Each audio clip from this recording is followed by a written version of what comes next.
Welcome to the Marriage Puzzle Podcast with Julie and Thomas Hobby. We are marriage coaches who help couples with pain points about money, intimacy, and communication go from being overwhelmed to being secure in their marriage. If this is your first time listening to us, thanks for checking out our podcast. And don't forget to subscribe and leave us a rating and a review. Let's dive into this episode. Happy New Year, everybody. Thanks so much for joining us again. And we hope you had a great Christmas and New Year's celebration. We are kicking off episode 27, which is called Achieving Goals Together. We thought it'd be a great way to start off the new year, and we've got some tips that we're going to give you around setting goals, how to set goals together and achieve them together as a couple, and some ideas for good versus bad goals to kind of help you differentiate. Yeah, there's actually a reason we are airing this episode after January 1st. It's not late. We did plan for this to come out because my stance, at least, I think our stance is really New Year's resolutions don't work. January 1st is often a day off. It's a holiday for people. So to start, something, it's hard. And so then January 2nd can come and you already feel like a failure. And so we thought, give you a couple days to ease into the new year. And now this week we can, get started with goals. Because the difference is a resolution is a firm decision to do or not do something. But a goal is the object of a person's ambition or effort. They aim or desire results when you have a goal. And so goals provide a direction to follow to achieve desired outcome. Right.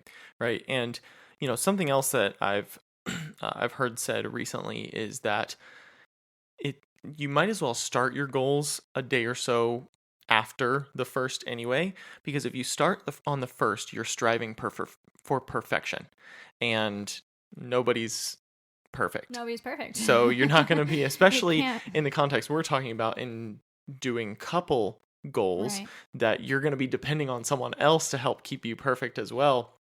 It's just not going to happen. When you add another person as a variable, it's not going to happen. So you might as well take the pressure off, start on the second, third, fourth, a little bit into the new year.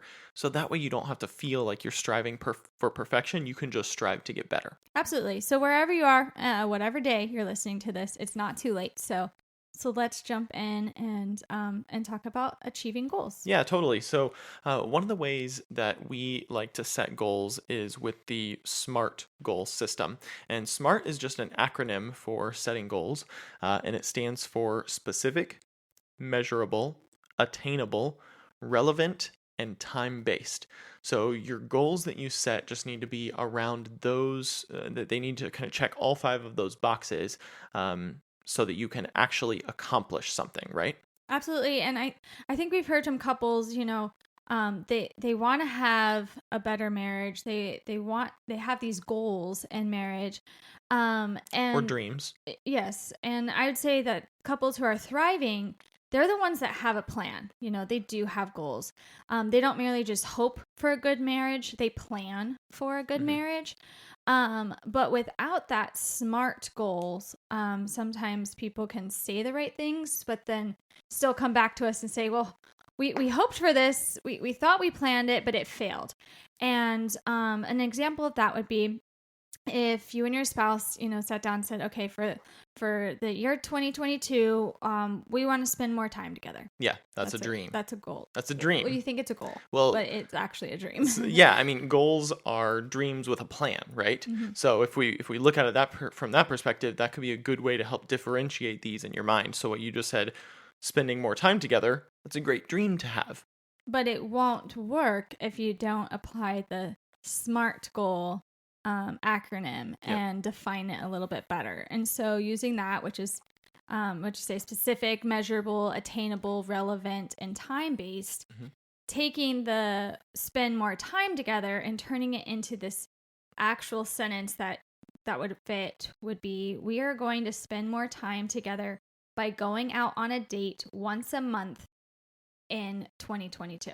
That's perfect because, looking at it from that perspective, it's specific because you've already defined how you're going to spend more time together, how frequently you're going to do it. It's time based, so you know when you're going to accomplish it by. You can measure it because there's 12 months in the year. You know if you got it done or not.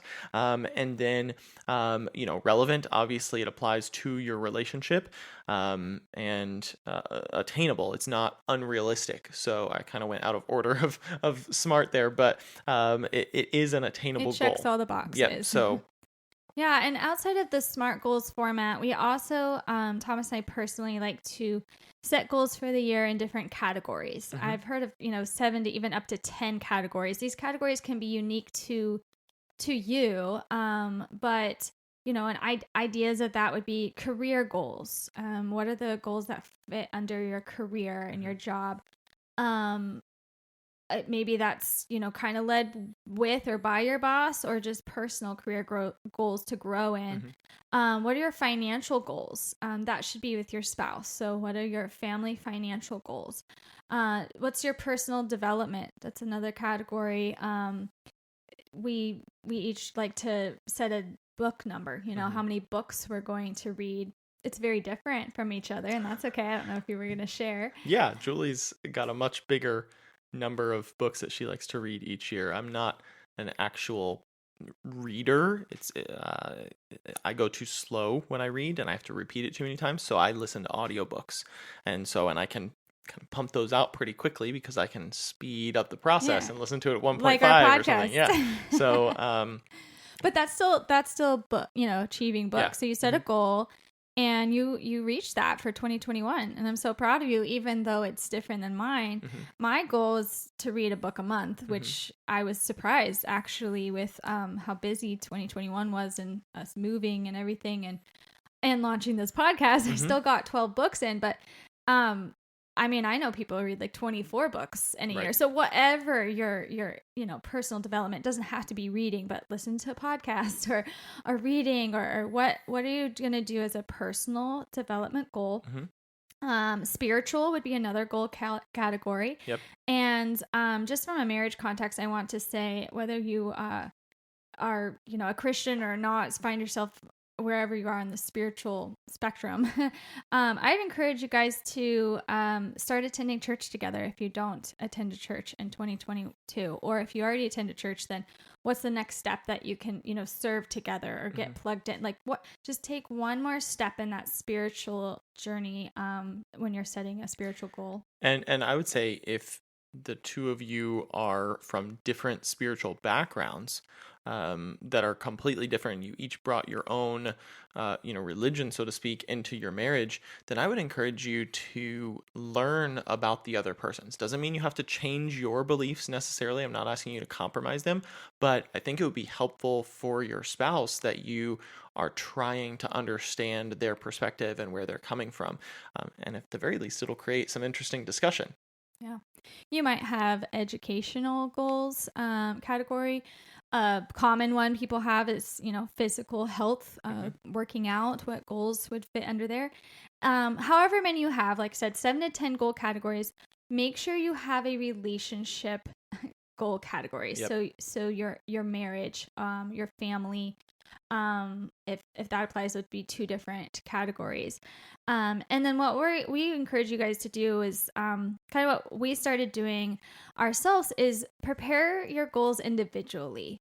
You really need to go, alone and set your goal categories, and then set your goals under those categories. So by yourself, prepare individually, but don't stop there. Set a date that then the two of you and your spouse, are going to come together and share those goals, where I would share mine and Thomas would share his. Just to confirm, you're talking about personal goals, individual goals for each of us. We're not on the couples yet, correct? Right. Or, I mean, I wouldn't be shy to put something down, but I might say spend more time together, and then you could push me to make it a SMART goal and define it if we're on the same page there. So then maybe I just want to bring some clarity for this one. So when we go off and set our own individual goals, we're going to come to the table and share those goals with each other so that we have that accountability from each other, that accountability in our spouse. But then if we have ideas for couple goals that we can do together, we can jot those down as ideas, and then you can brainstorm those, and together you can discuss and create those as SMART goals. So like you said, if you came to the table to spend more time together, that's fine, because that's just an idea to start off, and then we can together figure out how to make it into a goal. 100%. Yeah. So prepare individually, but set a date to discuss, and take turns sharing. You know, maybe you're in the same goal category, and I'll share something, Thomas will share something, kind of back and forth.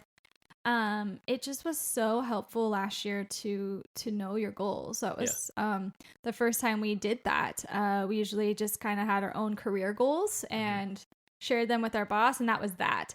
And last year for 2021, going into 2021, so over a year ago is when we did this practice, and it was just such a better year for us to know kind of what each other were working on, and like you said, not hold accountable where I'm like, did you read your books, you know? Sure. But I could support you in their goals, and now we get to celebrate a lot of them. But yes, you're right. I don't think that I would necessarily want you to be checking in on me like that, but there is a sense of accountability from stating it publicly, so to speak. Stating it to another person means if you don't fail, you're failing in front of them too. And being vulnerable enough to fail in front of them and still, make progress is important, rather than writing it down and failing privately just to yourself and being like, yeah, that goal really didn't matter anyway. Right. But your spouse can then challenge you and say, hey, no, you're doing great. You're 60% of the way there. Yeah, you're a little off pace, but you do a little bit of catch up and you'll get there. They can be your biggest supporter in all of those goals. And, I would say encourage you guys to challenge each other on those goals. Make sure that they fit the SMART category and the SMART acronym, and that you're not leaving anything out. And make sure that, you know your spouse the best, most likely. Make sure that they're challenging themselves. If you know that they can get more, maybe push them a little bit and say, hey, I think you've got more in you. I think you could do more than that. And they may choose not to. Don't pressure them, but it's okay to challenge your spouse to help them better themselves too. And so don't do it from a place of gain for you though. That would come off negative. But like your goal about reading books, it's a great example. If you said you usually set it for 12, if I said, look, I think you could do 13, like why don't you push yourself a little bit and make it like that. That's not an unrealistic challenge.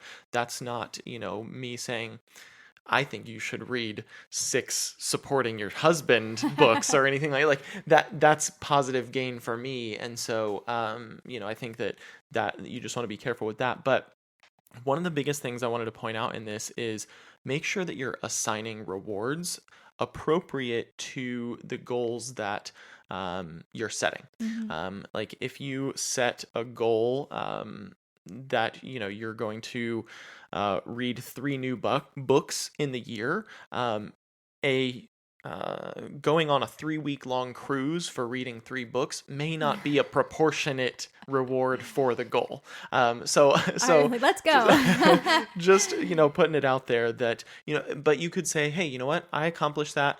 I'm going to go to, my favorite lunch place at the end of accomplishing those 3 or whatever, something like that. Yeah, I think I don't like attaching trips to goals because we talk about that in other podcasts, that you should invest in your marriage, and those trips you shouldn't take away from, if you haven't achieved that yet, but something like tangible there, because we just did this for our anniversary, is we went away, but then we added on a couple's massage, so you can add on an experience or excursion for achieving a goal, and it just helps motivate you to keep going and define those goals, especially in your marriage. Because I'd also say be cautious. I've been overwhelmed with goals before. If you get into closer to the 10 goal category, like the 7 to 10, and then you have like 3 sub goals underneath each one, like Now you've got 30 goals. Something is going to fail. Yeah. And, just make sure it's proportionate. I would say you don't have to be perfect and having a goal in every area as long as they're good quality goals. Right. And like you pointed out, adding something on to one of your vacations or something, I just want to point out, make sure that you plan for that financially and budget for it so that you're not going over the top or putting yourself into debt by saying, hey, you know what? We accomplished our goal. Let's, get that double couples massage and, the hot stones or whatever, and don't really escalate it more than what you've planned for. So if it's something you want to do, set a little bit aside each month so that when you accomplish that goal, you've got it ready to go. And just to make sure, because in a scenario like that, if you book that massage, let's just keep that as the reward example for now, and it's 3 months away that your next one night away is, and you're going to tack it onto that, make sure when you book the massage on your calendar, write a little note in there that says this is a reward for accomplishing this goal, so that when you get there, you remember that and you remember it as a celebration, not just a fun thing that you're getting to do. Because if you don't reward the actual accomplishment and you forget to reward it, it's not going to feel like you celebrated it, and you're not going to want to fulfill the next goal because you're not going to feel that success afterwards. Yeah, absolutely. And like Thomas said earlier, goals are important to help us accomplish things, but don't set yourself up for failure. So take the time this week to really think through them, sit on them for a while, set those rewards as well, and to be able to start the new year off right. Don't rush it. What's that quote of like, reach for the moon, even if you fail, you'll land upon the stars. I might not have said that perfect, but the point is like, reach high. We're like, don't set yourself up for failure, but also don't cut yourself short. Just like you said on my book goal, if you've achieved something, don't push yourself a little bit more. Don't settle to maintain that again. Because if you reach for the moon and you don't reach the moon, you still land among the stars. So if you didn't reach that book goal, at least if I should probably go up to 14 this year. Because then if I got to 13, well, I still read more than the year before that. Or you still read 13 books. Yeah. So I mean, just take it at face value. It doesn't even necessarily have to beat what you did in the year before, but as long as you've had personal growth in whatever area your goal is set in, the idea is that you're having good personal positive growth. And so if you set your goal and you make it 50% of your goal, yeah, you didn't reach your goal. Maybe that was just a planning error, but you're still 50% better than you were the previous year. I guess another way to put it is in that example, if you set your goal for 13 and you only read 6, well, yeah, that's less than you would have read this year, but that's still more than 0. Like, you didn't just stop reading, you're still 6 books more knowledgeable than you were before. So, I mean, look at it as the positive growth. You still find a way to spin it positive at the end rather than just looking at the failure side of it. Yeah, and maybe you're good at personal goals. That's a lot we're talking about personal development and reading. But you guys know we're marriage coaches. And if you can't tell from Thomas's plug to budget, he's also a financial coach. And so we help people set goals. And so if you're not so good at this, or if this is a new concept to you, or you've struggled with that last year and you want help, reach out to us. We are doing a free we always do a free discovery call for our marriage coaching, but for January we're going to do a free goal setting call for you and your spouse. And so you can DM us or email us or reach out through the website. We have a call link that you can just go right ahead and schedule in our show notes. And we have an exercise that will help couples go through setting 3 personal goals, 3 couple goals, and 3 family goals. So if that applies to you, we'd love to meet you over Zoom and help you start 2022 off right. Absolutely. So, thanks so much for joining us on this episode of the Marriage Puzzle podcast. Make sure that you go find us on social media at Marriage Puzzle. And as Julie mentioned, check out our website, marriagepuzzle.com, to schedule that free marriage coaching discovery call or the goal setting call with us. And as always, we look forward to you joining us next week. Have a great week. See you later.